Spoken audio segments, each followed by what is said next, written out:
Iwas sa sakit with long-term supplementation, 2 capsules daily. MX3 Capsule. Tunay, natural, at original. Mahalagang paalala, ang MX3 capsule ay hindi gamot at hindi dapat gamiting panggamot sa anumang uri ng sakit.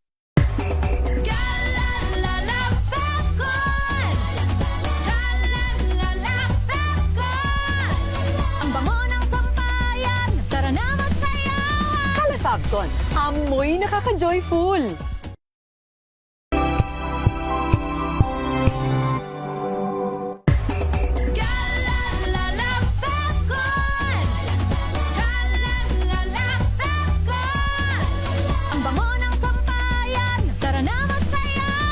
Calefabcon, amoy nakaka-joyful!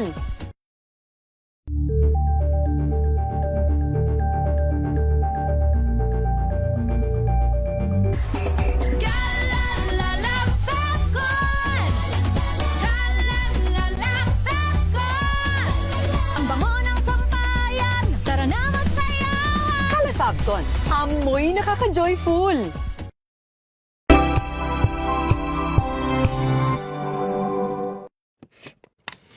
Dulot na matinding takot at kaguluhan sa San Jose National School, Tacloban City matapos maganap ang isang insidente ng pamamarit.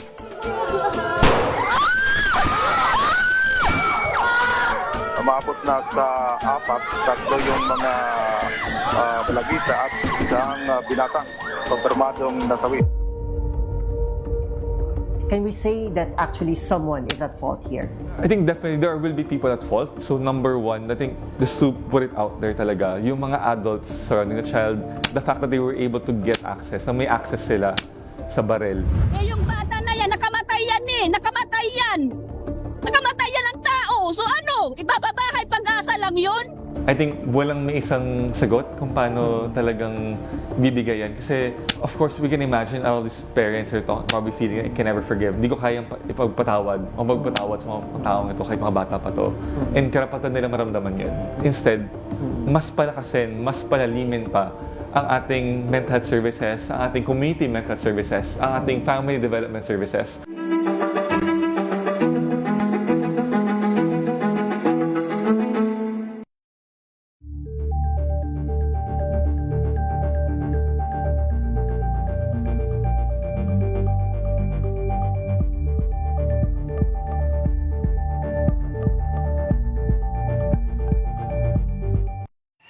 Mga balitang gigising sa inyong umaga. Mga balitang kailangan mong malaman. Mapapakinggan sa ACS Balita sa 2x2.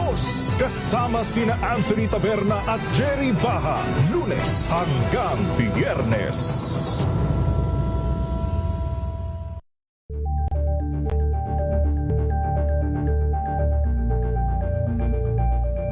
Alamin ang mga maiinit na isyung pambayan, mga balitang kailangan mong malaman, usapin sa pamahalaan, politika, ekonomiya at kabuhayan. Ito ang mga dapat mong malaman, pakialaman at pag-uusapan dahil kayo ang tinig ng mamamayan dito sa Damdaming Bayan. Live sa DZRH Radio, DZRH TV at DZRH Digital. Kasama sina Lakay, Deo Macalma at Elaine Apit. Araw-araw, Lunes hanggang Biyernes. Damdaming Bayan. Angel po siya ang lapamona sa giiwan sa inyo na isang magandang umaga. Maraming salamat. Life goes on! Nine, good morning, Lakay! Good morning, Sister Ann. At good morning! Magandang mainit na umaga. Angel po siya ang lapamona sa giiwan sa inyo na isang magandang umaga. Maraming Sa salamat. Pilipinas, una sa Pilipino.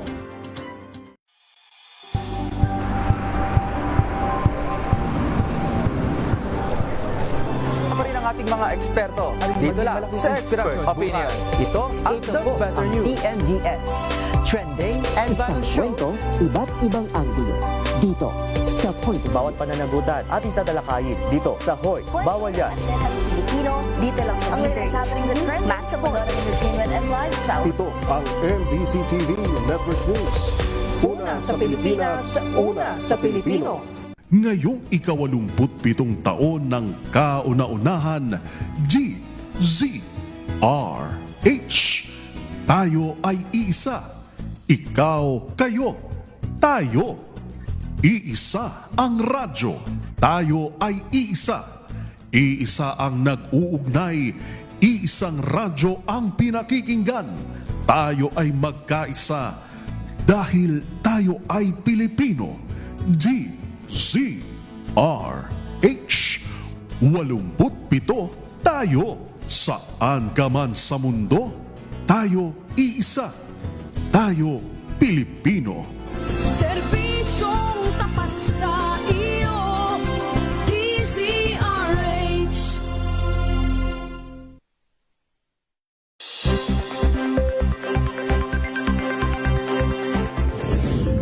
Narito ang mga pinakamainit na balita ngayong tanghali. 2 patay matapos matabunan ng gumuhong lupa ang isang kainan sa La Trinidad, Benguet. Rescue operations nagpapatuloy. Bagyong Maymay humina matapos maglandfall sa Masingal, Ilocos Sur. Ilang lugar sa Northern Luzon nasa ilalim pa rin ng signal number 1. Bilang ng mga Pilipinong walang trabaho dumami noong Hunyo ayon sa Philippine Statistics Authority. Sa MBC TV correspondents, mga ilog sa Zambales binabantayan matapos umapaw, epekto ng bagyo, sandbagging isinasagawa. Sa MBC TV Sports, Meralco Bolts, dinepensaan si Cliff Hodge laban sa mga pahayag na dirtiest player, rain or shine. Formal na humiling ng mas mabigat na parusa laban kay Hodge. At sa Showbiz Spotted, Thai BL star Spawn Puin nagpasiklab sa kanilang Rendezvous FanCon in Manila.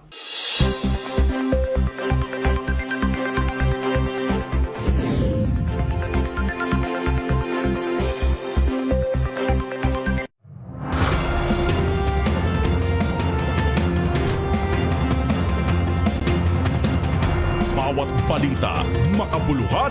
Bawat kwento, makapangyarihan. Boses ng Pilipino para sa Pilipino. Live mula sa MBC TV Studio. MBC TV Network News.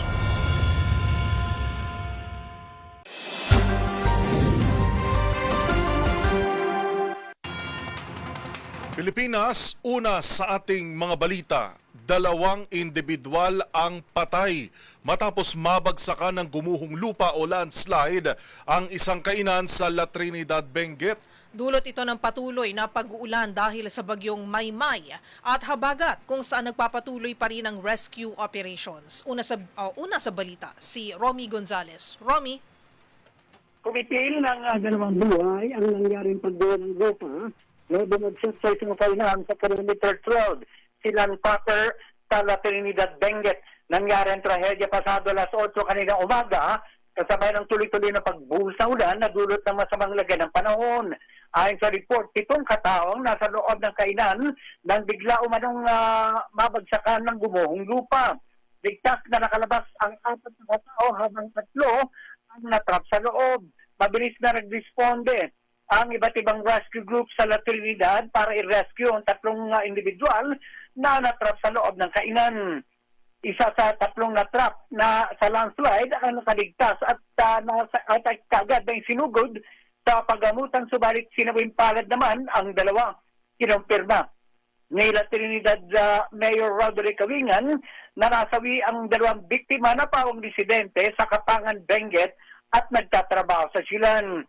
Ayon sa alkalde, nangyari ang landslide dahil walang humpay na pagbuhos ng ulan na sanhi ng paglambot ng lupa kung saan nangyari ang naturang insidente. Para sa MBC TV Network News, ito si Romy Gonzales, una sa Pilipinas, una sa Pilipino.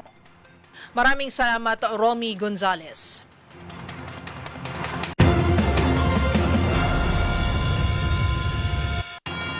Samantala, nakaranas ng pagguho ng lupa ang iba't ibang bahagi ng Cordillera Region, bunsod ng tuloy-tuloy na pag-ulan, dulot ng bagyo at ng habagat. Maraming kalsadang hindi pa madaraanan ngayon habang aabot na sa 9,000 residente ang napilitan na ring lumikas. Ang mga detalye tinutukan ni Kyle Bulias.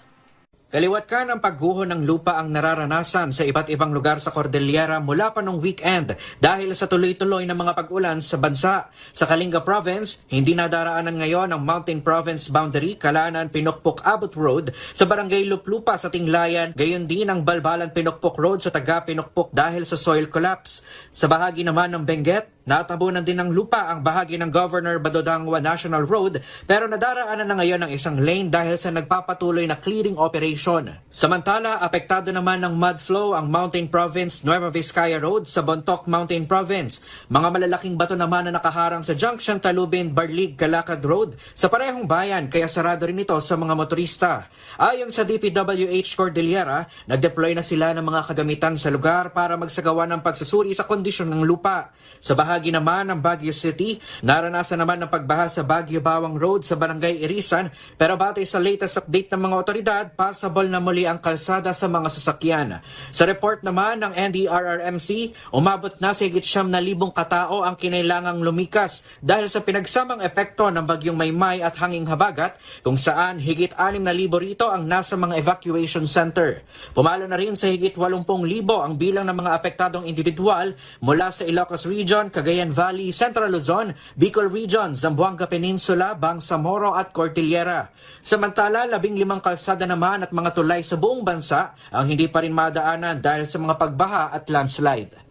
Para sa MBC TV Network News, ito si Kyle Bulias ng DZRH. Una sa Pilipinas, una sa Pilipino.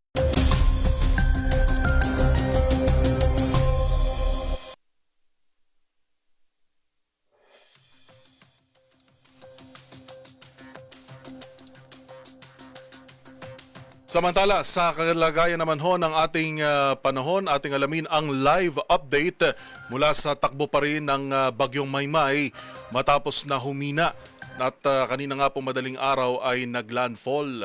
Kasama na natin si Doc John Manalo ng DOST Pag-asa. Doc John, ano pong latest sa bagyo?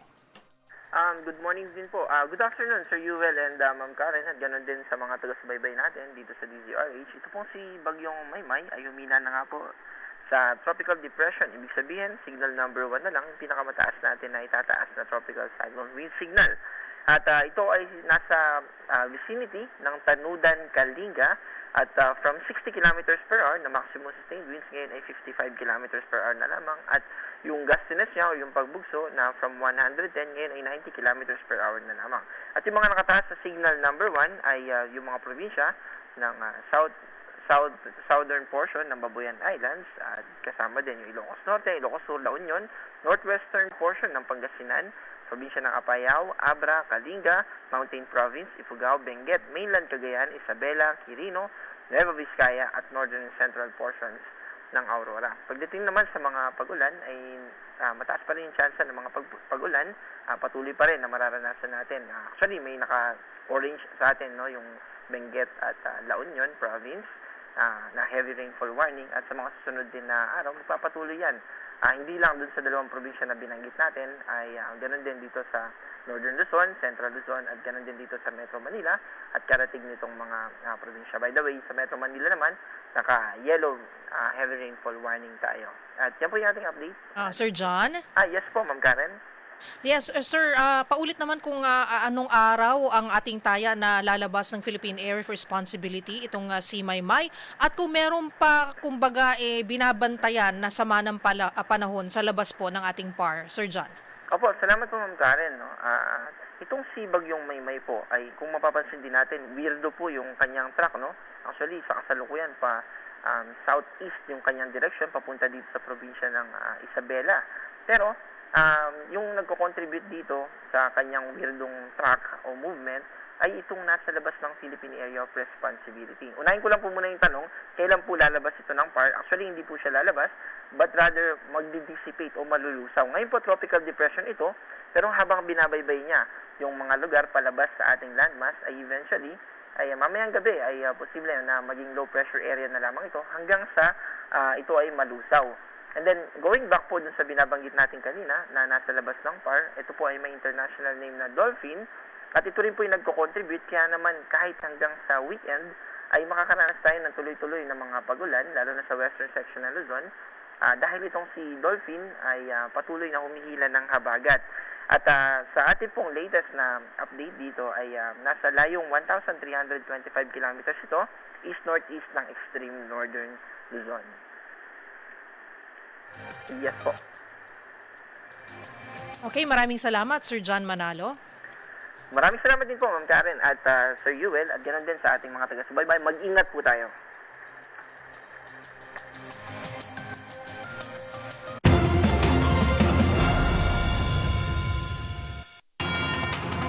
Niyanig ng magnitude 6.3 na lindol ang karagatang sakop ng Davao Occidental kaninang madaling araw. Ayon sa FIVOX, naitala ang sentro ng lindol sa layong 99 kilometers kanlura ng Balut Island sa Sarangani. Wala namang inaasang aftershocks o pinsala matapos tumama ang lindol sa bahagi ng dagat. Nilinaw naman ng ahensya na aftershocks pa rin ito ng magnitude 7.8 na pagyanig sa Sarangani at magnitude 6.5 sa Davao Occidental noong buwan ng Hunyo.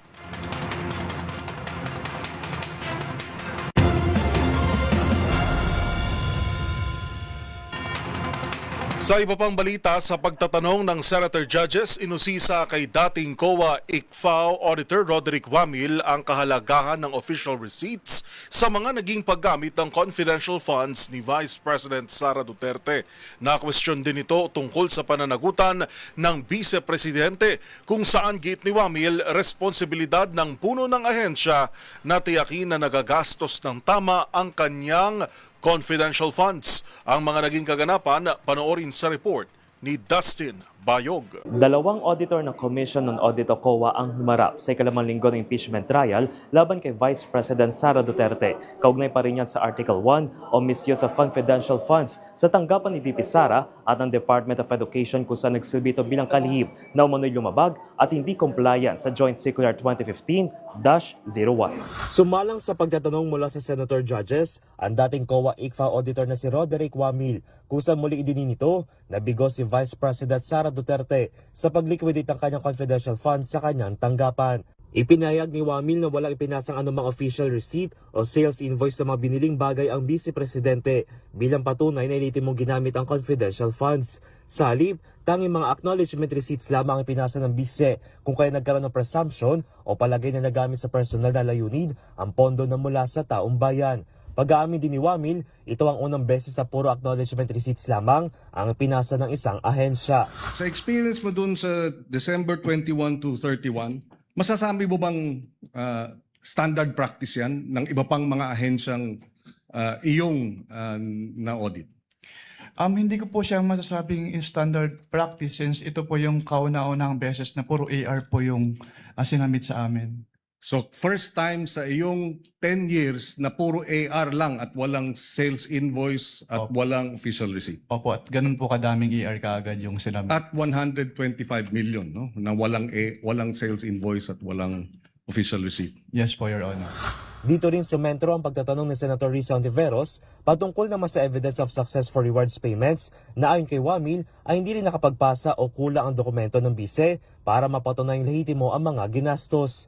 Ito ang tawag sa mga gastos para sa information gathering o surveillance activities na maring hindi kailangan ng official receipt pero kailangan patunay na naging matagumpay o mayroong kausalik ang nasabing operasyon. Bakit importante itong evidence of success sa rewards payments? Diyan po kasi malalaman kung valid ba yung naging payment nila ng rewards po. Natanong din si Wamil kung tunay bang may pananagutan si VP Sara kung hindi naman daw ito ang payee na nakalagay sa mga resibo. Ang tugon ng testigo, malinaw sa provision ng Joint Circular 2015-01 na responsable ang pinuno ng mga ahensya na tiyakin na nagastos ng tama ang kanilang confidential funds. Ang tanong dito, sino ang accountable officer dito sa sitwasyon na to? Kasi ang liwaliwanag na hindi naman si Vice President ang payee. Hindi naman sinasabi na nasa kanya yung pera. Ang liwanag sa inyong joint circular that the special disbursing officer is the one who was designated by the head of agency to have custody, di ba? And in the case of the OVP, si Acosta yon. In the case of DepEd, hindi ba si Fajarda yon? That is not entirely correct po, Your Honor. Because under the joint circular, it shall be the responsibility of the head of the agency first to approve yung cash advance. Pangalawa, to oversee oversee yung agency-wide utilization. Pangatlo, to ensure compliance with the joint Unresponsive circular. po. And also po, inattest din po ni OBP yung Unresponsive po. Sa Government Accounting Code, sino po ang mga opisyal na tinuturing na accountable officers? under the Government Accounting Code, yung yung disbursing officer, yung accountant, yung treasurer, yung project officer, and the head of the agency po. At tama po ba na under this law, sa sections 101 at lalo na 102, ang head of agency ay primarily at immediately responsible para sa pondo sa kanyang ahensya? Yes po. Katunayan, lumalabas na nagkaroon na ng notice of disallowance ang OVP na mahigit 73 million pesos na pinababalik ng COA dahil sa kawalan ng mga supporting evidence o dokumento. Gayunpaman, kinwestiyon ni Presiding Officer Chis Escudero kung pwede pa ito iapela ng bise o pinal na magiging desisyon at maaaring na mag-refer ng kaso sa Ombudsman. So sa puntong ito, sabi mo may alam kang notice of disallowance na kung walang appeal ito, final na yon pag hindi pumasok sa period of appeal. Yes po, naging final na executory po siya, Your Honor. Finally, as a lawyer, if it is appealed to the Supreme Court under whatever relevant rule, 45 or 65, as a lawyer, does that make the decision of the COA final, or does that mean it's not yet final until and unless ruled upon by the court with finality? Yung decision po kasi ng COA ay may different aspects. Meron po yung i-restitute, kung i-endorse po dun sa Ombudsman for filing of criminal charges and admin. Yung obligation to restitute po kasi kapag naging final na po, on the level pa lang po ng COA, ay dapat na po siyang bayaran. Even if there is a pending petition with the Supreme Court, hindi po siya may stay unless may TRO po. Unless nga may TRO. Yes po, Your Honor. Thank you, Attorney Wamil. Samantala, umarap ang ikalawang testigo ng prosekusyon mula sa COA na si Sailin Del Campo na siyang pumalis sa katayuan ni Wamil sa Intelligence and Confidential Funds Audit Office o ICFAO. Lalamanin na kanyang testimonya ang naiwang liquidation ni Wamil ng confidential funds si Vice President Sara Duterte kabilang December 21 to 31, 2022 at tatlong unang quarter ng 2023 para sa OVP at ng DepEd.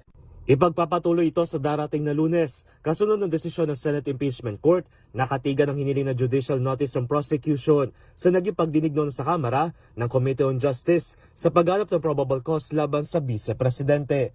Sa kabila ito ng pagtutol ng depensa na anila ay kahalintulad umano sa mini trial o fishing expedition na una na pinabulaanan ng prosecution. Sa inilabas na rin payag ng Korte Suprema ay binusura na rin ito ang mga petisyon na kumukwestiyon sa naging pagdinig ng Kamara na nila ay moot and academic dahil umakyat na ito sa Senate Impeachment Court. Para sa MBC TV Network News, ito si Dustin Bagyong Deezer HTV. Una sa Pilipinas, una sa Pilipino. Halos sumampa sa 5% o halos 3 milyong bilang ng mga Pilipino ang walang trabaho nitong buwan ng Hunyo. Paliwanag ng Philippine Statistics Authority o PSA, dumami ang bilang ng mga pumasok sa labor force sa gitna ng naging graduation season. Narito ang report ni Rovic Manuel. Dumami ang bilang ng mga Pilipinong walang trabaho nitong Hunyo 2026. Ayon sa Labor Force Survey na inilabas ng Philippine Statistics Authority o PSA, umabot sa 4.9% o katumbas ng 2.59 milyong mga Pilipino ang naitalang walang trabaho noong Hunyo. Bahagya itong mas mataas kumpara sa 4.8% o 2.50 milyong Pilipino na walang trabaho noong Mayo 2026 at mas mataas rin kumpara sa kaparehong buwan noong 2025 na may 3.7% o katumbas ng 1.95 milyon na unemployed. Pangunahing dahilan ng pagtaas ng bilang na walang trabaho sa bansa ay ang pagdami ng labor force participation. Sa datos na karamihan ay unemployed kung saan lamang rin ang nasa edad 15 to 24 age group na nag-participate. Of course, pag tumaas yung labor force participation, marami nag-participate. Ano naman ito, in the past, may mga employed, may mga unemployed. Yung ating datos ngayon, medyo may employed tayo pero hindi ganun kalaki. Doon sa 822, ang nadagdag natin ay 184 lamang. In terms of characteristic, ang dumami ang participation natin mula sa 15 to 24 at substantial din sa kanila number ang unemployed, no? Although may dagdag doon sa employed about 246,000, karamihan sa kanila about 354,000 ay naging unemployed. Nitong Hunyo, mas mataas rin ang bilang ng mga kalalakihan sa naturang bilang ng unemployed na nasa 5.1% habang 4.5% naman ang mga kababaihan. Kasunod dito, bumaba rin sa 95.1% ang employment rate sa bansa nitong Hunyo 2026 kung saan mas mababa ito kumpara sa 96.3% na naitala noong Hunyo 2025 at sa 95.2 nitong Mayo 2026. Ayon sa PSA, nananatiling pinakamalaking pinagmumulan ng trabaho sa bansa ay ang service sector na bumubuo ng 62.7% ng kabuuang bilang ng mga employed individuals. Samantala, patuloy pa rin ang Department of Labor and Employment o DOLE sa pagsusulong ng malawak na access sa trabaho sa pamamagitan ng trabaho agad job fairs para sa mas matatag at future-ready na trabaho sa bawat Pilipino. Para sa MBC TV Network News, ito si Rovic Manuel ng DZRH-TV. Una sa Pilipinas, una sa Pilipino.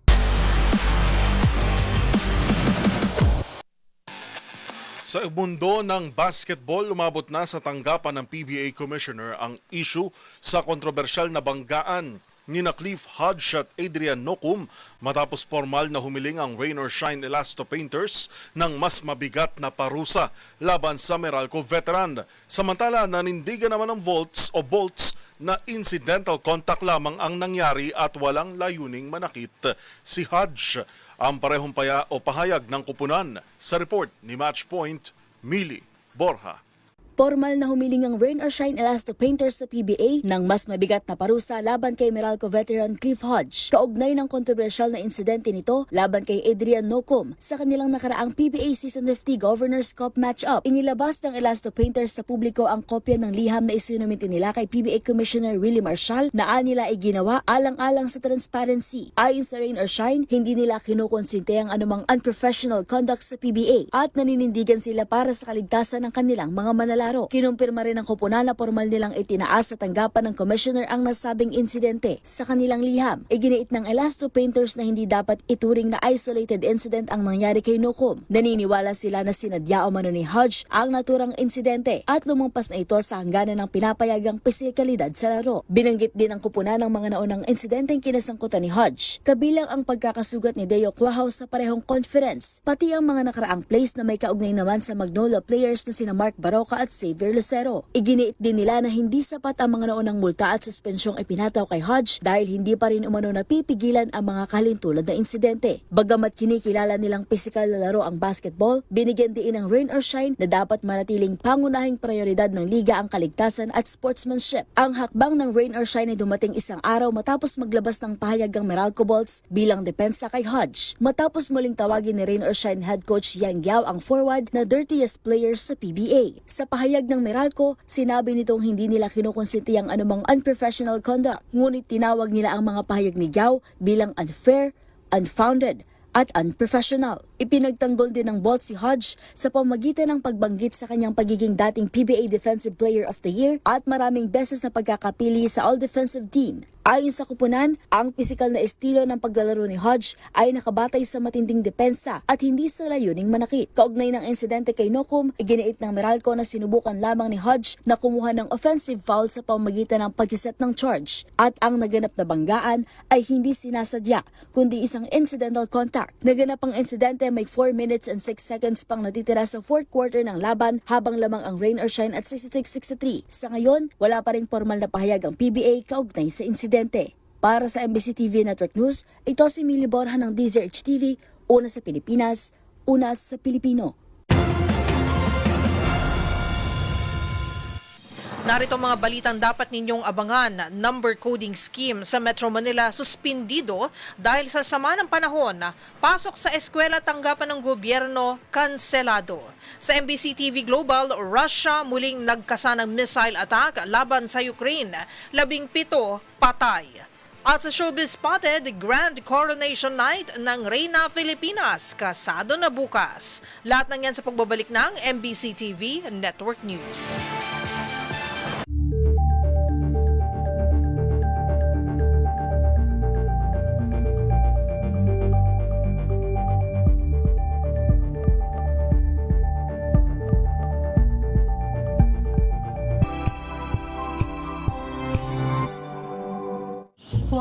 Ang saya. Isang barangay na labada? Puro mancha pa. Goodbye, pahinga. Mommy, isang laba lang yan sa Pride Bar Blue. May powerful stain-away enzymes na malupit sa dumit mancha. At di masakit sa kamay. Isang laba lang yan. Hello, pahinga. Hello, Pride Bar Blue. ACS. Ang galing-galing mo. Smart dishwashing paste ko. Pritong ulam na masebo. Plato ang kaldero. Tanggaling for everyday. Ganyan pag smart ang dishwashing paste. May double tanggaling formula. Tanggal ang sebo. Tanggal ang bakterya. Pahit para walang bahid. Linis fantastic sa metal at plastic. Number 1 ko to. Tanggaling-galing mo. Smart dishwashing paste. ACS. May nagbago. May arte. May budget. Akala nyo lang yon. So solid. White Rose Papaya. Wow. White Rose. White Rose Papaya. Wow. White Rose. White Rose Papaya. May glow up with a White Rose Papaya. White Rose Papaya. May puti power times 2 kasi may papaya at niacinamide. May shea butter and tea tree oil pa. Kutis sulit ang glow up. Glow up with a White Rose Papaya. White Rose Papaya. Kutis sulit ang glow up. ACS. Tinesting, sinuri, siniyasan. Ang resulta? Super effective ang Shield sa pagpatay ng bakterya at virus. Shield Antibacterial Soap. Believe ang mga eksperto sa Philippine Nurses Association. At si Mami. Tiwala ako sa Shield. Shield Antibacterial Soap. Napatunayang mabisa. Ang mga nurse, tiwala. ACS.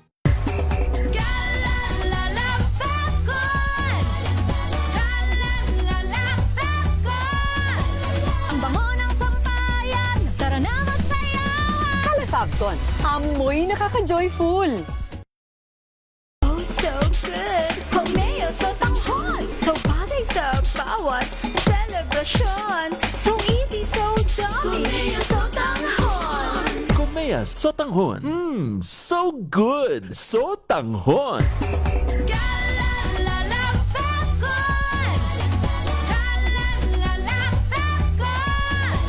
Ang bango ng sampayan. Tara na magsayawan. Calefacton, amoy nakaka-joyful.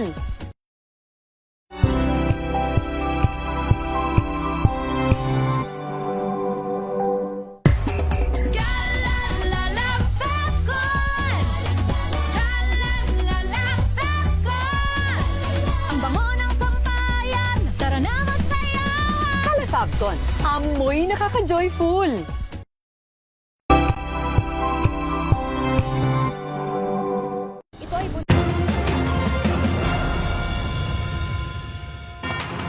Sa pagpapatuloy ng ating balitaan, suspendido ang pagpapatupad ng number coding scheme sa Metro Manila ngayong Huwebes dahil sa epekto ng bagyong Maymay. Dahil dyan, maaaring dumaan ang mga sasakyan na may plakang nagtatapos sa 7 at 8. Paalala ng MMDA sa mga motorista, planuhin maigi ang biyahe at maging maingat sa pagmamaneho, lalo na sa gitna ng nararanasang sama ng panahon. Samantala, alinsunod naman sa kautusan na inilabas ng Malacanang kagabi, suspendido ang klase sa lahat ng antas at pasok sa trabaho sa mga tanggapan ng pamahalaan ngayong araw. Kabilang sa mga lugar na sakop ng kautusan ang National Capital Region o NCR, Ilocos Sur, La Union, Benguet, Pangasinan, Abra, Zambales, Kalinga, Mountain Province, Ifugao at Ilocos Norte. Suspendido rin ang pasok sa Apayao, Nueva Vizcaya, Tarlac, Nueva Ecija, Bataan, Pampanga, Bulacan, Rizal, Cavite, Batangas, Laguna at Occidental Mindoro. Magpapatuloy naman ang operasyon ng mga ahensyang may tungkulin sa paghatid ng basic at health services at pagtugon sa sakuna at kalamidad.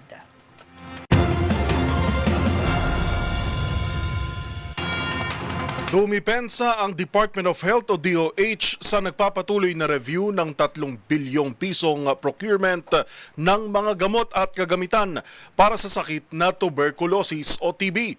Kasunod ito ng reklamo sa Ombudsman laban kay Secretary Jose Pujalte Jr. na umano'y nagkaroon ng grave misconduct at abuso sa kapangyarihan. Ang buong detalye ay babalita ni Tina Nolasco. Dinipensahan ni Health Secretary Briggs Pujalte Jr. ang ginagawang pag-usuri ng Department of Health o DOH sa biniling mga gamot at kagamitan laban sa tuberculosis o TB na nagkakalaga ng 3 billion pesos. Sa National Hospital Week sa Manila Hotel, sinabi ni Pujalte layunin ng ginagawang pag-usuri na protektahan ang kalusugan ng mga pasyente at pangalagaan ng pondo ng bayan.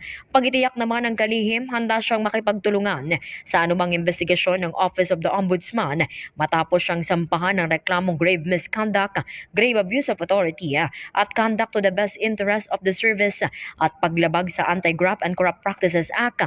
Paliwanag ni Pujalte, kailangang dumaan sa masusing pag-usuri ang naturang alokasyon upang matiyak ang dami, kalidad at kaligtasan ng mga gamot, pati na rin ang pagsunod sa mga patuntunan ng pamahalaan para maiwasan ang anomalya. Git nito, wala pa siyang 30 araw sa posisyon at kailangan muna niyang masuri ang 3 billion pesos na TB procurement para maprotektahan ang pondo ng bayan.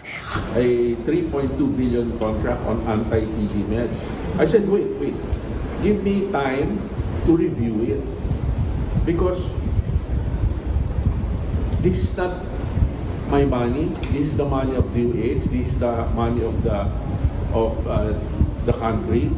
So, being a good steward, I need to protect the money of the country. Number two, the process. Let's follow the process. Para sa MBC TV Network News, ito si RH19 na Nolasco ng DZRH, una sa Pilipinas, una sa Pilipino. Nakatakdang umupo sa witness stand ang 2 tauhan ni Vice President Sara Duterte sa kanyang tanggapan at ng Department of Education o DepEd. Sila ay sina Gina Acosta ng OVP at dating USEC Edward Fajarda ng DepEd na naging Special Disbursing Officer ng mag-encash umano ng confidential funds si VP Sara. Magbabalita si Raymond Dadpaas. Gagamitin bilang testigo ng panig ng prosecution sa impeachment trial ni Vice President Sara Duterte ang 2 nitong dating tauhan. Sa pagtatapos ng Day 13 ng impeachment trial kahapon, hiniling ni House Prosecution Lead Prosecutor Congresswoman Jinky Luistro na ipasubpina sina Ms. Gina Acosta na dating Special Disbursing Officer o SDO ng Office of the Vice President at dating Undersecretary Edward Fajarda na dating SDO naman sa Department of Education. Agad na ipinag-utos ni Presiding Officer Chis Escudero ang pag-issue ng subpoena duces tecum and ad testificandum kina Acosta at Fajarda. Si Acosta ang itinuro ng tumestigong dating manager ng Land Bank of the Philippines Show Boulevard Branch na nag-encash ng 4 na beses na tig 125 million pesos in cash na sinasabing confidential fund ng Office of the Vice President, habang si Fajarda naman ang siyang taga-withdraw ng tig 37.5 billion pesos na confidential funding ng DepEd mula sa Land Bank DepEd branch. Itinuturing ng prosecution bilang hostile witnesses ang 2. 3 is Gina S. Acosta, former Special Disbursing Officer of the Office of the Vice President. And the 4th, Your Honor, is Edward D. Fajarda, former Special Disbursing Officer of the Department of Education. That is all, Your Honor. Let the corresponding subpoenas requested ad testificandum and/or duces tecum, as the case may be, issued to the aforementioned witnesses for the dates and times given and requested by the lead prosecutor for the impeachment trial next week. Sa pagtatanong ni Senator Amy Marcos kay Attorney Roderick Wamil ng Commission on Audit kahapon, ay pilit nitong iginiit na dapat sina Acosta at Fajarda ang may pananagutan sa confidential fund ng OVP at DepEd. Katwiran ni Senador Amy, sina Acosta at Fajarda ang payee ng mga cheque at SDO, kaya't sila dapat ang accountable kung hindi nakapag-comply sa rules ng Commission on Audit. Ngunit nanindigan si Wamil na si VP Sara Duterte pa din ay merong pananagutan dahil siya ang head of agency at hindi nakapagsumiti ng mga dokumento upang patunayan na tama ang paggastos nila ng Confidential and Intelligence Fund o CIF. Para sa MBC TV Network News, ito si Raymond Advance ng DZRH, una sa Pilipinas, una sa Pilipino. Minamamadali na sa Kamara ang mga panukalang tanggalin na sa mga consumer ang pagbabayad ng system loss sa kanilang mga bill sa kuryente. Ang buong detalye sa report ni Milky Regunan. Iginiit ng dalawang leader ng Kamara na hindi dapat binabayaran at binabalikat ng mga consumer ang system loss charges. Inatasan ni House Speaker Faustino D. III at House Majority Leader Sandro Marcos ang mga kaukulang komite sa Kamara na bilisan ang mga pagdinig sa panukalang batas para sa proteksyon ng mga consumer laban sa mataas na singil sa kuryente. Nakapaloob ito sa House Bill 10430 o System Loss Abolition Act na akda ng dalawang House leaders na layuning alisin ang system loss bilang isa sa mga component sa electricity bills. Ayon kay Marcos, dapat ang binabayaran ng consumers ay efficient service, hindi ang mga utility theft, ang negligence at inefficiency. Gate ni Marcos, hindi dapat gawing insurance policy ang buwanang bill ng ordinaryong pamilya para sa mga pagkukulang na kayang pigilan ng mga power utility. Kahapon sinimula na ng House Committee on Energy na pinamumunuan ni Palawan Representative Pepito Alvarez ang mga pagdinig na tinatayang maipapasa ng Kongreso ang panukalang batas ngayong buwan ng Agosto. Para sa MBC TV Network News, ako si Milky Regunan, una sa Pilipinas, una sa Pilipino.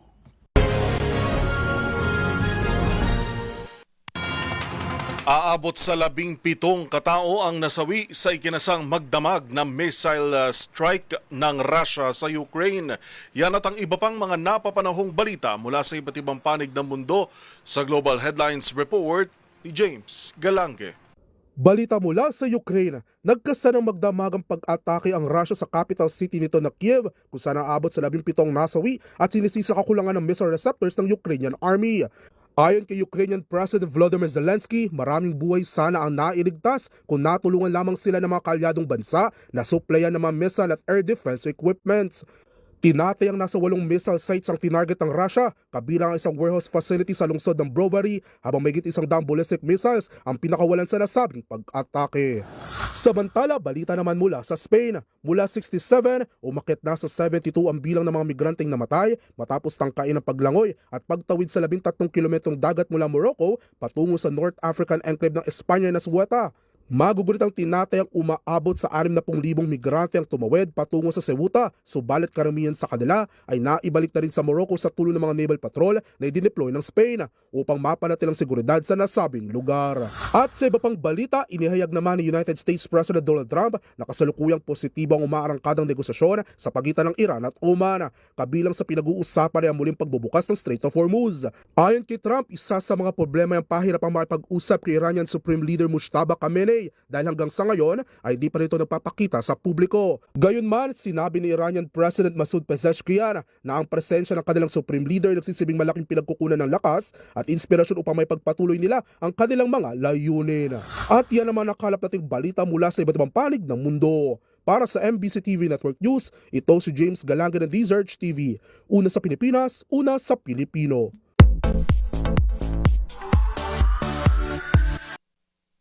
Sa mundo ng pageant, isang tulog na lang at magtatagisa na ng ganda, galing at talino mga kandidata sa first ever edition ng Reina Filipinas. At Kai Cortez, proud na gumraduate sa kolehiyo.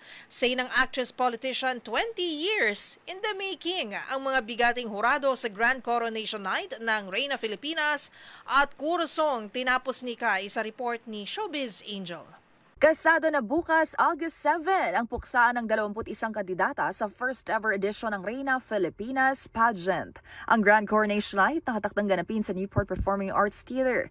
Kabilang nga sa mga hurado ang world-renowned fashion designer na si Michael Cinco, Miss Grand International 2024 CJ Opiaza, kayo din ng reigning MGI All-Stars at Colombian beauty queen na si Vanessa Polgarin at Miss Grand International 2025 first runner-up from Thailand na si Gotcha Bell. 3 kandidata ang nakatakdang koronahan bukas, kung saan isa ang kikilalanin bilang Reina Filipinas Grand International habang 2 na may magwawagi bilang Reina Filipinas MGI All-Stars. Samantala, sa iba pang balita, matapos ang 2 dekada, proud na nagtapos sa kolehiyo ang aktres na si Kai Cortez. Political Science major in Local Government Administration ang kinapos nito sa University of Makati.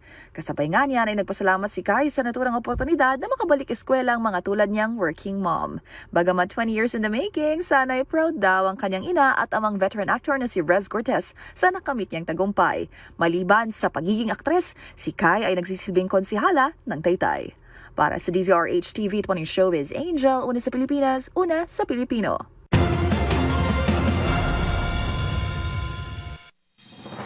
Abangan sa aming pagbabalik sa DZRH Exclusive. Batangas Representative Leandro Leviste, VIP daw sa umano'y sex scandal plot laban kay Executive Secretary Ralph Recto. Yan at marami pang iba sa pagbabalik ng MBC TV Network News.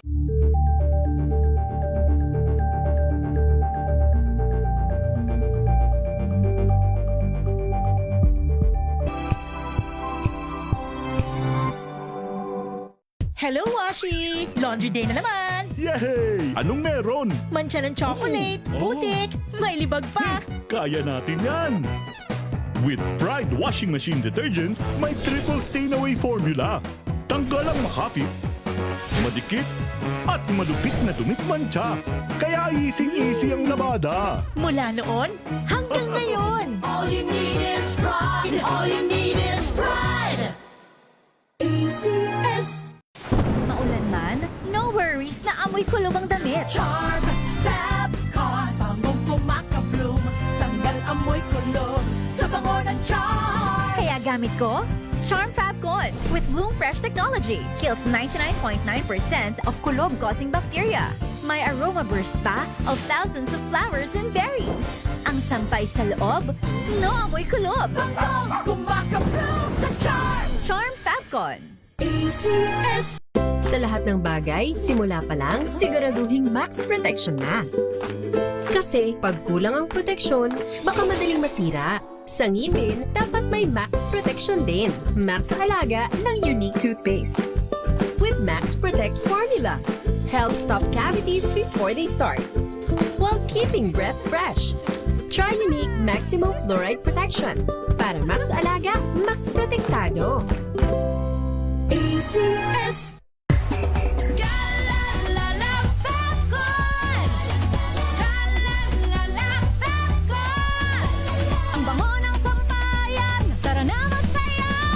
Fabcon, amoy nakaka-joyful!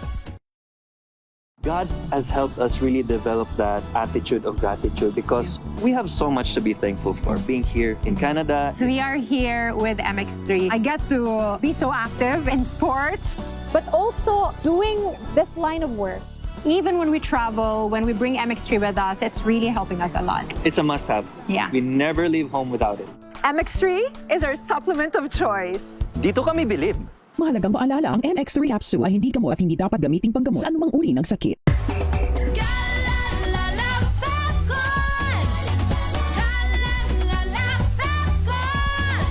Ang bango ng sampayan, tara na magsayawan. Fabcon, amoy nakaka-joyful! Sa puso ng kalikasan, natatangi ang prutas ng mangosteen. Ito ay nagtataglay ng antioxidant compounds na alpha, beta at gamma mangosteen. Ang MX3 capsule ay isang food supplement na gawa sa natural na mangosteen. Ito ay tested and proven to help avoid knee joint pain discomfort para iwas-iwas sa sakit with long-term supplementation 2 capsules daily. MX3 capsule, tunay, natural at original. Mahalagang paalala, ang MX3 capsule ay hindi gamot at hindi dapat gamiting panggamot sa anumang uri ng sakit.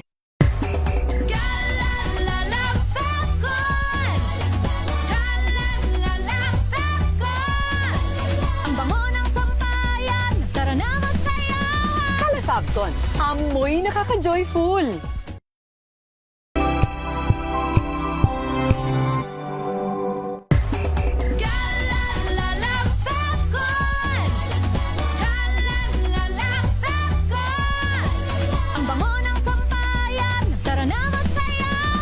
Fabcon, amoy nakaka-joyful!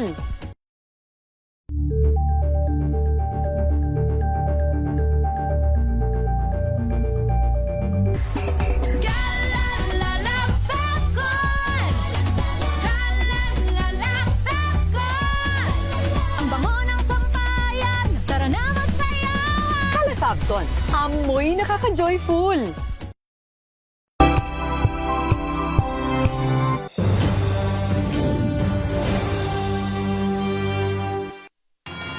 Haharapin umano ng isang VIP o very important person ang kampo ng inarestong talent manager at 4 na artista bago ipatupad ang sex scandal plot laban kay Executive Secretary Ralph Recto. Sa eksklusibong panayam ng DZRH News, pinangalanan ng talent manager na si alias Ken ang VIP bilang si Batangas 1st District Representative Leandro Leviste na nagpadala pa umano ng 2 abogado na gagawa ng script at affidavit ng mga kinontratang talent.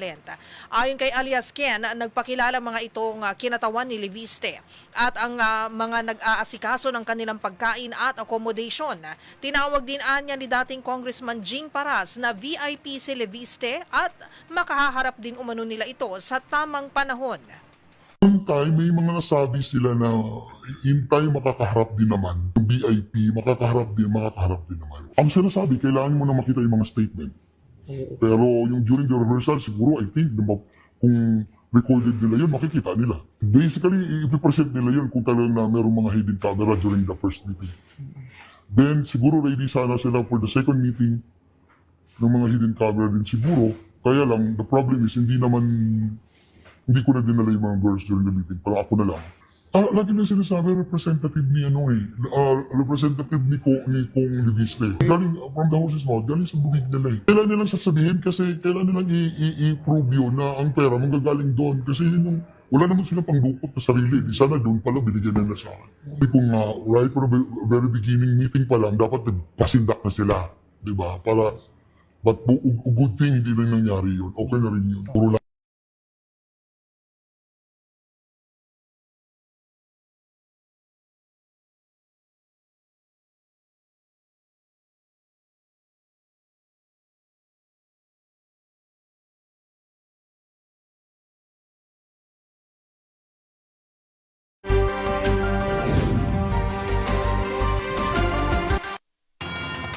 Binabantayan na ang mga ilog sa Zambales kasunod ng pag-apaw ng ilan dahil sa walang tigil na mga pag-ulan. Yan at ang iba pang rumarapidong balita mula sa probinsya, hatid ng iba't ibang istasyon sa ilalim ng MBC Media Group. Mahigpit na binabantayan ngayon ng Provincial Disaster Risk Reduction and Management Office o PDRRMO at mga lokal na pamahalaan ang mga ilog sa Zambales dahil na rin sa patuloy na pag-ulan dulot ng habagat. Sa Santa Cruz, ilang kabahayan sa Sitio Pao, Barangay Lumboy ang napinsala matapos umapaw ang ilog. Agad naman nagsagawa ng malawakang sandbagging operation ang Department of Public Works and Highway katuwang ang lokal na pamahalaan upang maiwasan ang mas malaking pinsala. Naghatid na rin ng food pack ang 2nd Congressional District Team sa mga apektadong residente. Samantala, 8 barangay sa San Felipe ang mahigpit na minomonitor dahil sa posibilidad ng pag-apaw ng Santo Tomas River kapag nagpatuloy ang malalakas na ulan at storm surge. Ayon dito kay Engineer Mariano Domingo, Provincial Consultant on Infrastructure, halos isang talampakan na lamang ang pagitan ng tubig at dike dahil sa naipong lahar sa pampang ng ilog. Sa Candelaria naman, matagumpay na nailikas ng pulisya ang mga residente na na-stranded sa baha sa Sitio Tagor, Barangay Malabon kasama ang kanilang mga alagang hayop. Patuloy ang panawagan ng mga otoridad sa publiko na maging mapagbatsyag at sumunod sa mga abiso upang matiyak ang kaligtasan habang nananatiling nakaamba ang epekto ng habagat. Para sa MBC TV Network News, RH37, Danny Kumilang, una sa Pilipinas, una sa Pilipino. Naaresto ng pinagsalib na puwersa ng pulisya most wanted person o rank number 1 sa provincial level sa bayan ng Carigara, Leyte. Kinilala ang naresto na si Philip Joshua San Pedro Alit sa 22 anyos binata, estudyante sa kolehiyo at residente ng barangay Manoy, Carigara, Leyte. Sinagawang pag-aresto banda alas 5:28 ng umaga sa barangay Sagkang, Carigara, Leyte sa bisa ng warrant of arrest na inilabas noong Hulyo 28 sa taong kasalukuyan ng Regional Trial Court Branch 13 sa Carigara, Leyte. Naharapang akusado sa kasong murder sa ilalim ng Article 248 ng Revised Penal Code at walang nirekomendang piyansa ng korte. Pinangunahan ng Sikan Leyte Provincial Mobile Force Company ng Operasyon Katuwang ang iba pang unit ng Philippine Philippine National Police kabilang Provincial Intelligence Unit, PNP Special Action Force Anti-Kidnapping Group, Regional Mobile Force Battalion at Carigara Leyte Municipal Police Station matapos sa pag-aresto din nila ng akusado sa himpilan ng Carigara Municipal Police Station para sa kakulang dokumentasyon at disposisyon. Para sa MBC Network News, ito si R32 Jimmy Angay-Angay para sa DZRH, una sa Pilipinas, una sa Pilipino. Arestado ng Orbistondo, Pangasinan PNP sa ilalim ng pamumuno ni Chief of Police Major Ferdinand Rivera ang kanilang tapuan most wanted person bandang alas 5:40 ng hapon kahapon August 5 sa poblasyon Orbistondo, Pangasinan. Base sa ulat ni Police Major Rivera, ang akusado isang 32 anyos na lalaki na residente ng barangay poblasyon sa nabanggit na bayan. Ang pagka-aresto rito ay sabi siya ng warrant of arrest na pinalabas ng Regional Trial Court First Judicial Region Branch 77 San Carlos City, Pangasinan sa kasong qualified theft 15 counts na may inirekomendang piyansa na 24,000 piso bawat isa. Kaya mangangailangan ng 360,000 pesos na pangpiyansa ang suspect para sa kanyang pansamantalang kalayaan. Kasalukuyang nasa custodial facility ng Orbistondo Police Station ang akusado para sa tamang disposisyon. Samantala, tiniyak ni Police Major Rivera na patuloy ang kanilang operasyon laban sa mga wanted persons, gayon din sa pagpapaigting sa kampanya kontra kriminalidad at iligal na droga upang mapanatili ang kayusan at katahimikan ng komunidad. Mula sa Action Radio Pangasinan para sa MBC TV Network News, ito si Freddy Fajardo, R32 na sa Pilipinas, una sa Pilipino. Patuloy ang Commission on Election o COMELEC sa preparasyon para sa barangay and sangguniang kabataan elections kahit pa na mayroong bill na hinggil sa pagpapaliban ng nasabing eleksyon. Ayon kay Negros Occidental Provincial Election Supervisor Attorney Ian Lee Ananoria, hanggang ngayon wala pang layin na ipagpaliban ang nasabing BSKE nitong Nobyembre 2. Dagdag pa ni Ananoria, dadaan sa regular na proseso ang batas na ipagliliban ang BSKE. Wala namang masayang sa budget dahil ang mga baluta ang naimprenta na at gagamitin na mismo o mano-mano sa gagawing BSKE election sa darating na Nobyembre. Para sa MBC TV Network News, ito si RH46 Rex Cantong para sa DZRH, una sa Pilipinas, una sa Pilipino. Nakatanggap ng livelihood starter kits at equipment ang 17 barbero at 5 barista mula sa municipality ng Ali Northern Samar sa isinagawang distribution at turnover ceremony ng Department of Labor and Employment o DOLE sa pamamagitan ng Integrated Livelihood Program na pinangunahan mismo ng Public Employment Service Office o PESO. Ayon sa ulat ng lokal na pamahalaan ng Ali Northern Samar, layunin ng programa na mabigyan ng panimulang kagamitan itong mga kwalipikadong benepisyaryo upang makapagsimula o mapalago ang kanilang kabuhayan sa larangan ng barberya at resto services. Bahagi ito ng patuloy na programa ng DOLE na naglalayong lumikha ng mas maraming oportunidad sa hanap buhay at mapalakas ang kabuhayan ng mga manggagawa sa komunidad. Ayon naman kay Mayor Katkat Sowan ng Ali Northern Samar, patuloy na makikipagtulungan ang lokal ng pamahalaan ng Alin sa iba't ibang ahinsya ng pamahalaan upang makapaghatid ng mga programang magbibigay ng kabuhayan sa mas maraming oportunidad sa trabaho.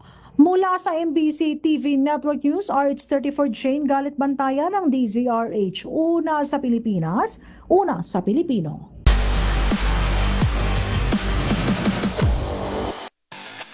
Sa mundo ng tennis, mula sa makasaysayang pagkakampyon sa Washington DC, dala pa rin ni Filipina tennis star Alex Ayala ang kanyang matinding momentum matapos makapasok sa ikatlong round ng 2026 Canadian Open sa Toronto. Ang katatapos lang na laro, tinutukan ni Matchpoint Millie Borja. Patuloy ang magandang takbo ng kampanya ni Filipino tennis star Alex Iyala matapos makapasok sa ikatlong round ng 2026 Canadian Open sa Canada. Tinapatan ni Iyala ang Amerikanang si Alicia Parks with 6-1, 4-6, 6-2 final score upang maitala ang isa pang panalo sa WTA 1000 tournament. Nabawian din ni Iyala si Parks na tumalo sa kanya sa kanilang unang pagharap sa Australian Open noong unang bahagi ng taon. Bilang 25th seed ng torneo, diretso nang pumasok si Iyala sa ikalawang round matapos makatanggap ng first round bye. Mabilis niyang nakuha ang unang set at 6-1 bago nakabawi si Parks sa ikalawang set at 6-4 upang maipuwersa ang deciding set. Sa ikatlong set, muling kinontrol ni Iyala ang laro at nagawa niyang basagin ang service ng kanyang katunggali upang tapusin ang laban sa loob ng 2 oras. Sa ikatlong round, makakaharap ni Iyala ang Amerikanang si Katie McNally na nagtala ng malaking upset matapos patalsikin ng reigning Wimbledon champion na si Linda Noskova. Ang Canadian Open ang kauna-unahang torneo ni Iyala matapos ang makasaysayang pagkakampiyon niya sa Mubadala CTDC Open sa Washington. Doon ginawa niya ang kasaysayan bilang kauna-unahang Pilipinang nagkampiyon sa isang WTA Tour singles tournament matapos talunin si world number 3 Jessica Pegula sa finals. Dahil sa nasabing tagumpay, umangat si Iyala sa world number 20 ng WTA rankings, ang pinakamataas na ranggo na narating ng isang Filipina player. Susubukan naman ni Iyala na ipagpatuloy ang kanyang malakas na kampanya sa pagharap nila ni McNally para sa isang pwesto sa round of 16 ng Canadian Open. Para sa MBC TV Network News, ito si Millie Borja ng DZRH TV, una sa Pilipinas, una sa Pilipino.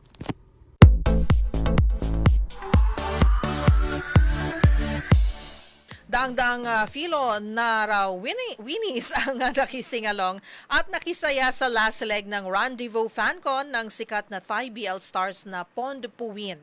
Ang all-out performances ng dalawa balikan sa pagtutok ni James Galange. Napuno ng hiyaw at kilig to the bones hato performances mula sa nagbabalik Pinas Thai BL stars Pond Puwin para sa kanilang last stop ng Rendezvous FanCon dito sa New Frontier Theater. Para sa mga timbahay dyan, balikan naman nagkaganapan sa report na ito. Opening performance pa lang, agad na pinailit ng Thai BL stars Naravit Pondler Tratkusum at Puwintang Sangkuyen ang dance floor na sinalubong naman ng hiyawan mula sa Philo Nara Winnies. Ito'y kusad pinerform ng dalawa, ang OST na lang You With Me mula sa katatapos lang na 4-episode miniseries na Peach and Me.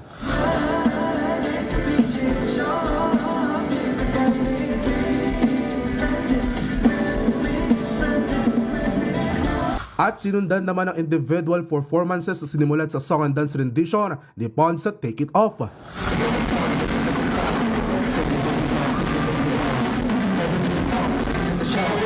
In and Out.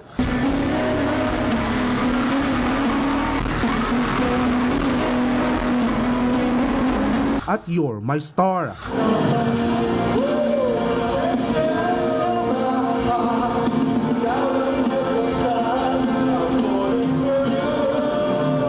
Habang si Puwin naman nagpakalig sa kanyang Love's I View song, isa ring OST mula sa pinagbibidahan nilang serye na Me and D na kabilang rin sa solid na sinubaybayan ng fans.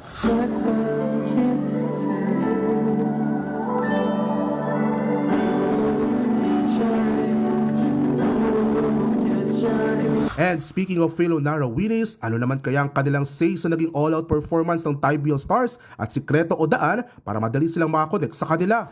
Crazy! The performances was crazy. It was so good. They looked so good. And they were amazing. Whenever there are chances that they got to talk to the audience, I feel like they're really exerting effort to speak in English.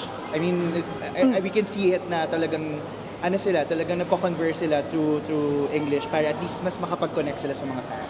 At bukod dito, natouch din umano sila ng maaalala ng Pond Puwin ng kanilang pinagsamahang paglalakbay matapos isa-isahin ang mga proyektong pinagsamahan nila mula pa sa kauna-unahang nilang serye na Fish Upon the Sky. Nireminis nila lahat ng series nila from Me and D hanggang Fish Upon the Sky. We're very excited to be here today. We haven't been here in around 2 years. Yep.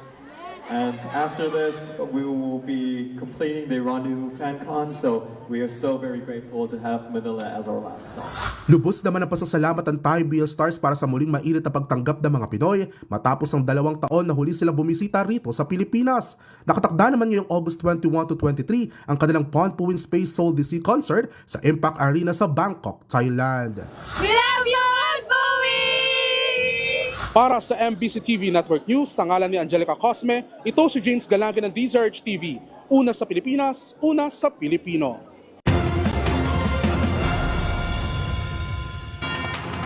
At yan po mga balitang aming nakalap ngayong araw ng Huwebes. Ito po si Yuel Reyes. Ayan na. Bago ko magpaalam, to you. Happy May pagano. birthday! May Happy pahabol. birthday! Yahoo!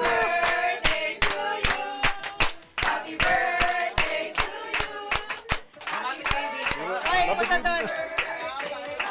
Lapit! Happy birthday, Yuel! Ano, nalan. Thank you po. Birthday, Ate Yuel! Birthday, Ate Yuel! Birthday, Yuel! Ngayon! Thank you po. Oh, make a Thank you wish, po, thank you, thank Yuel. you. Yun. Ayun na. Yay! Maraming salamat po. Ha? Ginising. Salamat po. Maraming Happy birthday, salamat. Yuel. Sa DZRH News Center family, maraming salamat. Ayan. Oh, yung lunch daw, sagot ni Yuel. Hanggang ngayon, extended. Thank you po. Maraming salamat po. Thank Maraming you. salamat. Ayan. At ayan ang ating news center. Thank you po, thank Bumabati you. sa'yo ng happy birthday. Thank you po. At sa mga nag-message din, di na natin maisa-isa partner. Maraming salamat sa mga nagpadala ng kanilang mensahe. Happy birthday sa akin. Dapat ako magsasabi nun. Happy birthday din from RH TV. Thank you. Dapat bababa sila actually dito. Oh, Pero kasi nakita may ko nga yung production yung sila. banda ni Cleggy. Pwede na ba i-announce yan? Ay! Maraming salamat po. Tsaka sa RH TV fam natin, maraming salamat. At yan po ang mga balitang aming nakalap ngayong araw ng Huwebes. Ito po si Yuel Reyes. At ako naman po si Karen Oyong. Magkita-kita tayong muli bukas, araw ng Biyernes, para sa mga balitang makabuluhan, mga kwentong makapangyarihan. Hatid ang boses ng Pilipino para sa Pilipino. Ito po ang MBC TV Network News. Una sa Pilipinas, Una sa Pilipino.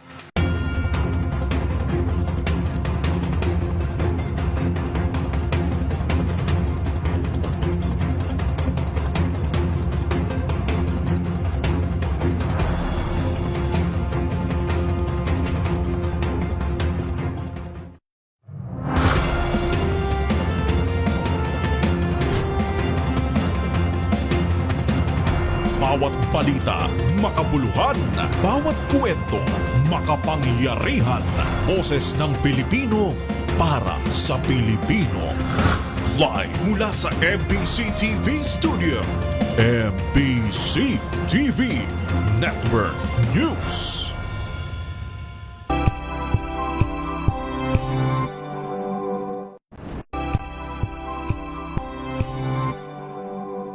Wow, ang saya. Isang barangay na labada, puro mancha pa. Goodbye, pahinga. Mommy, isang laba lang yan sa Pride Bar Blue. May powerful stain-away enzymes na malupit sa dungit mancha. At di masakit sa kamay. Isang laba lang yan. Hello, pahinga. Hello, Pride Bar Blue. ACS. Tanggaling-galing mo. Smart dishwashing paste ko.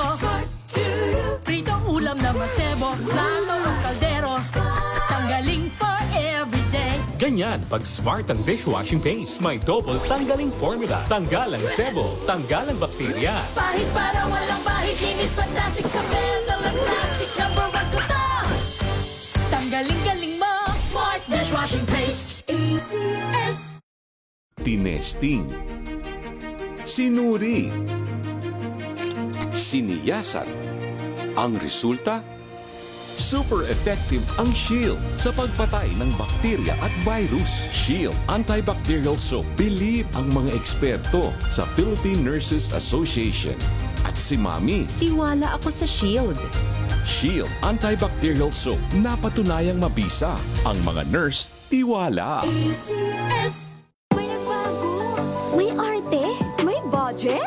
Akala nyo lang yon. So solid. White rose papaya, wow, white rose. White rose papaya, wow, white rose. White rose papaya. May glow up with white rose papaya. White Rose Papaya. May puti power times 2 kasi may papaya at niacinamide. May shea butter and tea tree oil pa. Kutis sulit ang glow up. sulit ang glow up. ACS.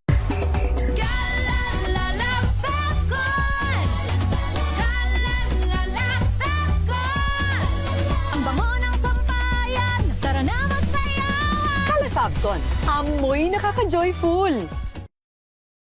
Hola a todos.